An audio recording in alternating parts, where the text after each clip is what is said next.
AVM ஸ்டுடியோவில் எம்ஜிஆர் சிவாஜி படப்பிடிப்புகள் ஒரே நேரத்தில் நடைபெறுவது உண்டு. அப்படி ஒரு நாள் இருவரது படப்பிடிப்புகளும் வெவ்வேறு தளங்களில் நடைபெற்று கொண்டிருந்த போது எம்ஜிஆர் காரில் வந்து இறங்கினார். மேக்கப் அறையில் நுழைய போகும் சமயத்தில் ஒரு மரத்தின் நிழலில் நிறைய பேர் கூட்டமாக நின்று கொண்டிருந்தனர். விசாரித்ததில் அவர்கள் தீவிர சிவாஜி ரசிகர்கள். அவரை பார்க்க வந்திருப்பதாக தெரிய வந்தது.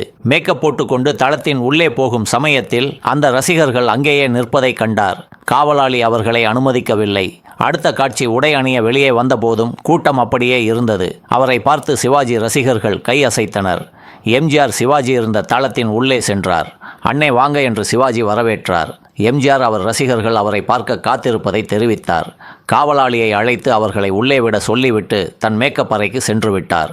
சிவாஜியை ரசிகர்கள் சந்தித்துவிட்டு வெளியே வந்தபோது மேனேஜர் ஒருவர் அவர்களை அழைத்து அனைவருக்கும் சிற்றுண்டி காப்பி கொடுத்து உபசரித்தார். அவர்களும் மகிழ்ச்சியுடன் சாப்பிட்டு நன்றி சொல்ல, நன்றியை எம்ஜிஆருக்கு சொல்லுங்கள் என்றார். அந்த சிற்றுண்டியை ஏற்பாடு செய்தது எம்ஜிஆர் என்பதை தெரிந்து அவர்கள் அவருக்கு நன்றி கூறி சென்றனர். தன் ரசிகனா சிவாஜி ரசிகனா என்ற பேதம் எம்ஜிஆருக்கு இல்லை. பசித்தவர்களை சாப்பிட வைத்து சந்தோஷப்படும் உன்னதமான மனிதர் எம்ஜிஆர்.